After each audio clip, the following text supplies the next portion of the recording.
Hi ಎಲ್ಲರಿಗೂ. ಇವತ್ತು ನಾನು ಬೊಲಂಜೀರ್ ಮೀನಿನ ರವಾ ಫ್ರೈ ಯಾವ ರೀತಿ ಮಾಡೋದು ಅಂತ ತೋರಿಸಿಕೊಡ್ತೇನೆ. ತುಂಬಾ ಸುಲಭ ಇದು ಮಾಡ್ಲಿಕ್ಕೆ, ತುಂಬಾ ಕ್ರಿಸ್ಪಿಯಾಗಿ ಒಳ್ಳೇದಾಗ್ತದೆ. ಸ್ಟಾರ್ಟರ್ ಆಗಿ ಕೂಡ ಇದನ್ನ ನೀವು ತಿನ್ಬೋದು, ಒಳ್ಳೆ ಟೇಸ್ಟ್ ಆಯ್ತಾ.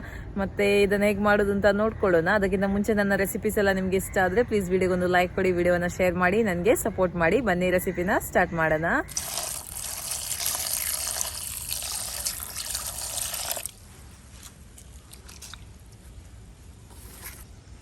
ಬೊಲಂಜೀರ್ ಮೀನನ್ನು ಫಸ್ಟಿಗೆ ಕಟ್ ಮಾಡಿ ಕ್ಲೀನ್ ಮಾಡೋಣ.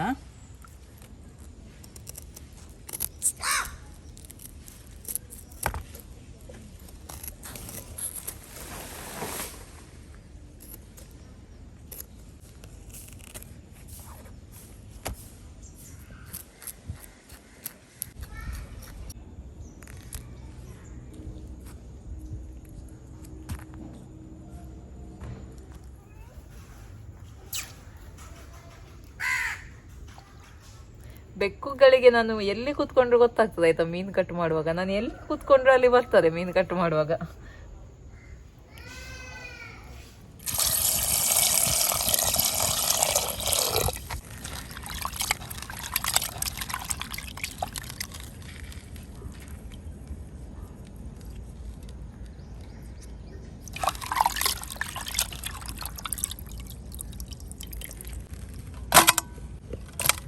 ಕಲ್ಲುಪ್ಪು ಹಾಕ್ತಾ ಇದ್ದೀನಿ, ಹುಣಸೆ ಹಣ್ಣಿನ ನೀರನ್ನು ಹಾಕ್ತಾ ಇದ್ದೀನಿ,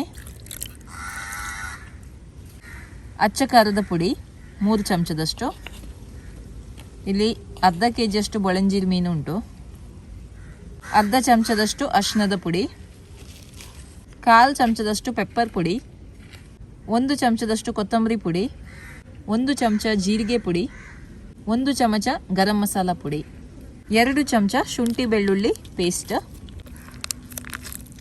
ಚೆನ್ನಾಗಿ ಇದನ್ನು ಮಿಕ್ಸ್ ಮಾಡೋಣ. ಇದನ್ನು 10 ನಿಮಿಷ ಇಟ್ಟರೆ ಸಾಕು. ಮತ್ತು ಇದನ್ನು ಫ್ರೈ ಮಾಡ್ಬೋದು. 10 ನಿಮಿಷ ಫ್ರಿಜ್ಜಲ್ಲಿ ಇಟ್ಟು ಮತ್ತೆ ಇದಕ್ಕೆ ರವಾವನ್ನು ಹಾಕಿ ಫ್ರೈ ಮಾಡ್ಬೋದು. ಈಗ 10 ನಿಮಿಷ ಆಗಿದೆ. ರವಾವನ್ನು ಒಂದು ಪ್ಲೇಟಲ್ಲಿ ಹಾಕಿದ್ದೀನಿ. ನಾನು ಬಾಂಬೆ ರವಾವನ್ನು ತಗೊಂಡಿದ್ದೀನಿ.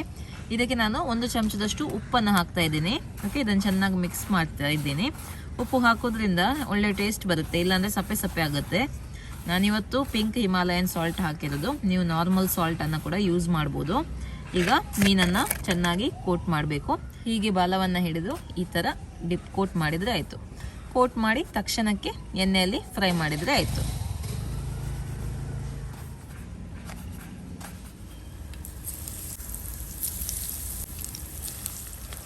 ಓಕೆ, ನೋಡಿ ಇದು ಚೆನ್ನಾಗಿ ಫ್ರೈ ಆಗಿದೆ. ಬೇಗ ಆಗಿಬಿಡುತ್ತೆ. ನೋಡಿ ಎಷ್ಟೊಂದು ಚೆನ್ನಾಗಿ ಬಂದಿದೆ ಅಂತ, ಕ್ರಿಸ್ಪಿಯಾಗಿ ಬಂದಿದೆ. ಓಕೆ, ತೆಗೆದು ಬಿಡೋಣ.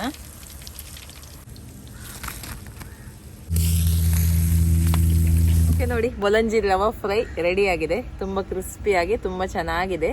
ನೀವು ಕೂಡ ಇದೇ ರೀತಿ ಟ್ರೈ ಮಾಡಿ ನಿಮ್ಮ ಅಭಿಪ್ರಾಯವನ್ನು ನನಗೆ ತಿಳಿಸಿ. ಓಕೆ, ಬಾಯ್.